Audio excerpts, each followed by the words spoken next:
Make sure you download the KDUS AM 1060 app. You can take the show with you on the go. You can also catch up on all the video stuff that we throw up on the KDUS AM 1060 YouTube channel as well.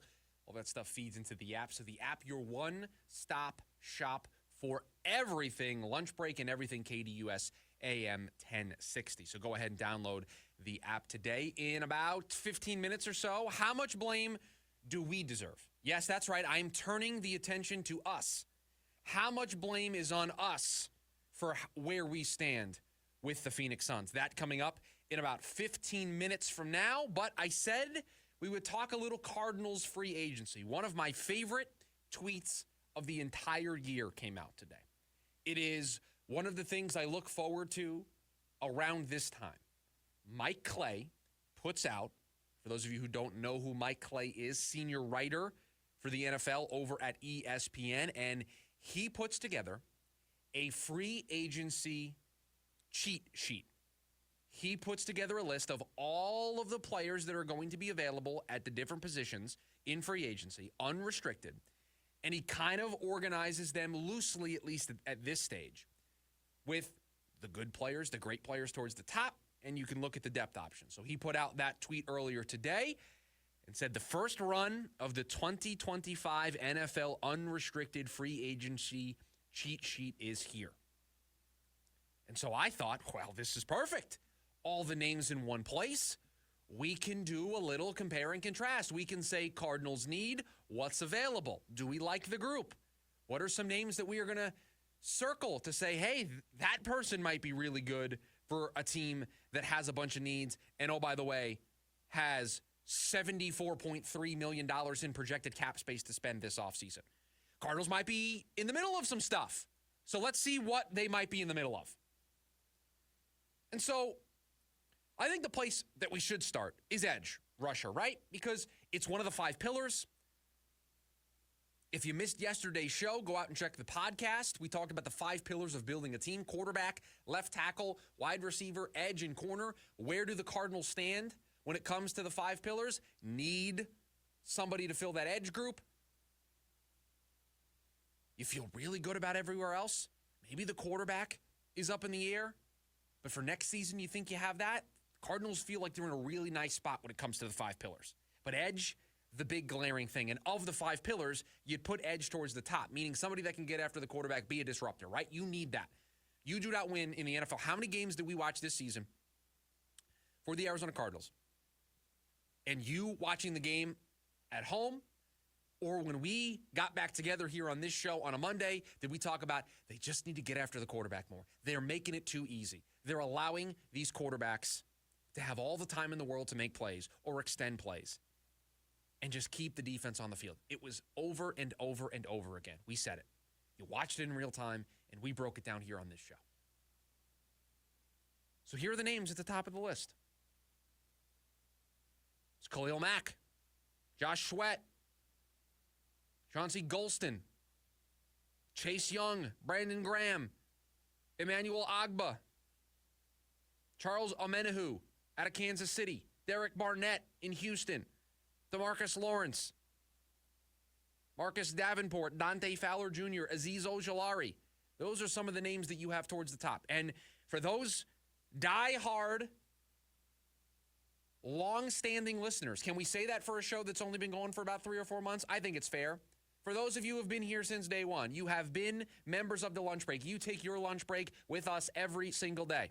You know that when the trade deadline rolled around, some of these names that I'm reading to you were names that we talked about. We talked about Chase Young. We talked about Azeez Ojulari. We talked about some of these guys being perfect trade candidates for the Arizona Cardinals. Well, now it's not going to cost draft picks. It's going to cost dollars. You want my initial gut feel when looking at this list? I don't love this market. I don't love this market for what the Cardinals need. The Cardinals need somebody to immediately come in and produce. They need somebody to come in and put up big numbers. Khalil Mack, how many years can you get out of Khalil Mack? Josh Sweat, What type of production are you going to get out of a Josh Sweat? Emmanuel Ogbah, a veteran. DeMarcus Lawrence, a veteran. Now, you do have some guys that I think are worth some flyers. I would be all over Azeez Ojulari. I would sniff around to see if Joe Tryon Shoyinka is interested. Chase Young is another name that I would put in that list. Marcus Davenport is interesting. These are guys on the younger side who, let's face it, they don't have the catalog, they don't have the resume, they don't have the back of the football card statistics that are going to force a massive overpay. But what I think the Cardinals need to do is get multiple pass rushers in this offseason. You've got Darius Robinson already in here to help with your defensive line. What I think the right course of action is, get a veteran,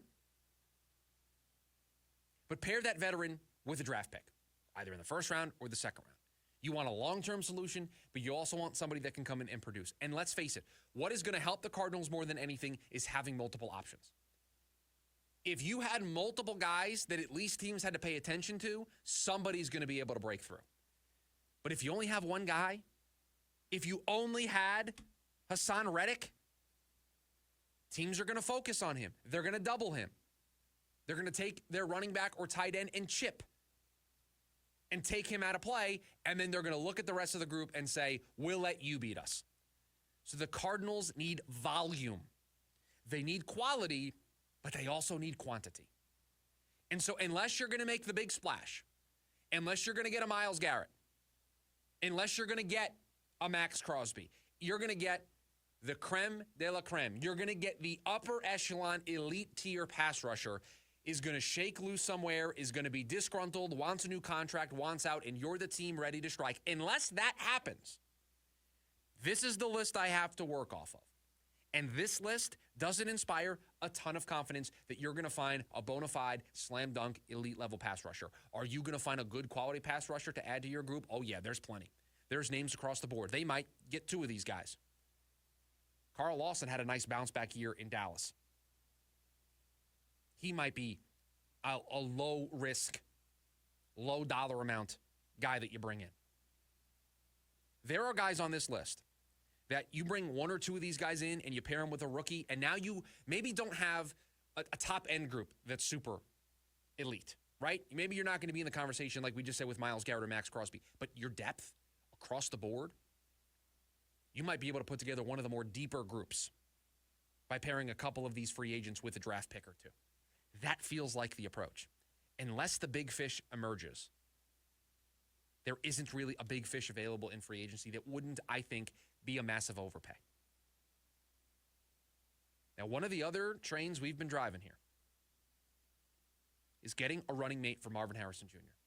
And I have been on record, T. Higgins is the guy that I would like, but here are some of the other names that are going to be available. These are just some of the top names. Chris Godwin, Stephon Diggs, Keenan Allen, maybe a reunion with Hollywood Brown, although I feel like that's unlikely. Amari Cooper, Deontay Johnson, DeAndre Hopkins, Elijah Moore, Brandon Cooks, Mike Williams. There's the top of the market. Now, you want to shop in the second tier? Josh Palmer, Tyler Boyd, Juju Smith-Schuster, DJ Chark. Maybe you bring back Zay Jones, Tim Patrick, Noah Brown. There's your next tier. We are going to drive the T. Higgins bus until the wheels fall off. Until T. Higgins is wearing another uniform or he returns to Cincinnati, that is who we are going to campaign for. That is, I don't want to call it item number one for me in the dream offseason for the Arizona Cardinals, but it's number two. It might be 1A. T. Higgins is the perfect second wide receiver to this team because it allows Marvin Harrison Jr. the space to continue to develop while not feeling the pressure. This team's got to win next year. This team won 8 games. This team had a chance down the stretch to make the playoffs. There are heightened expectations on this team.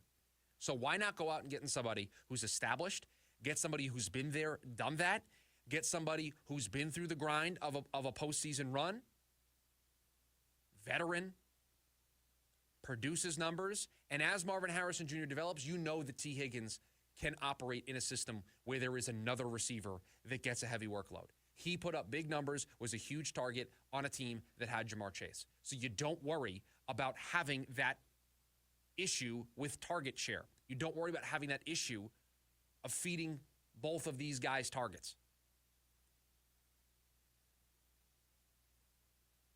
You have some offensive linemen, some interior guys that are interesting to me.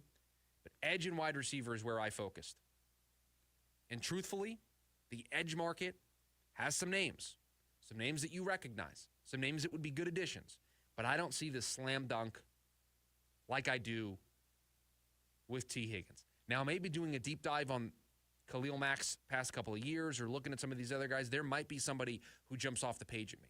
But there is nobody that feels, to me right now, the way T. Higgins feels at wide receiver. That just feels like a slam dunk. That just feels like a home run.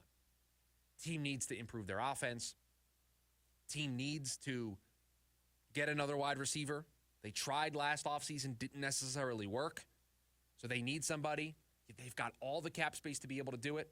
They've got another receiver on a rookie deal who's entering year 2. So you have at least 2 more seasons where you don't have to worry about a contract extension. Maximize this window while you've got it. And so T. Higgins just really jumps off the page to me. Now, the problem with that is, since he jumps off the page to me, he jumps off the page to a lot of teams. He jumps off the page to a lot of wide receiver needy teams. So there might be a little bit of a bidding war that ensues. Maybe the Bengals throw the franchise tag on him. I feel like that is highly unlikely, but it is certainly a possibility to keep an eye on. But this edge group that the Cardinals need to remake this coming offseason feels like it's going to be more of a quantity thing over a quality thing. That might have to be the approach for this team unless a big fish shakes loose.